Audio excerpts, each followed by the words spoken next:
சொதப்பிடும். புது அட்டெம்ப்ட் பண்றேன்னா attempt murder பண்ணுவியா நீ?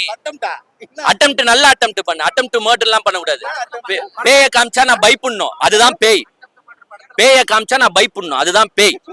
நீ பேய காமிச்சா நான் சிரிக்க கூடாது. அங்க சிரிக்க கூட இல்ல. இதுல எனக்கு அழுவ வருது. விட்டுருங்க, நான் வீட்டுக்கு போறேன். நானு யாருன்னா ஒருத்தர் ஃபுல்லா பாத்தாங்களா, இப்ப ஃபுல்லா கண்ணை திறந்து பாத்தாங்களான்னு கேளு. பாதி பேர் தூங்கிட்டு டென்ஷன். ஐயோ, அது வந்து நீ எதுல பண்ணாலும் அருமையா இருக்கும், போய் பாரு. மியூசிக் நல்லா இருக்கு. ஜிவி பிரகாஷ் சாருக்கு நான் ஒரே ஒரு ரிக்வெஸ்ட் வைக்கிறேன்.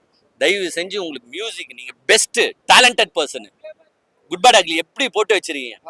ஏன் போங்கள மியூசிக்கே போங்கள, நடிச்சுதான் ஆகணுமா? அதுலயே கான்சென்ட்ரேஷன் பண்ணாலே பேரும் போகணும், சந்திச்சுட்டு போயிடலாம். நடிக்கிற எல்லா படமும் அட்டு வாங்கிருந்தா என்னங்க பண்ணு?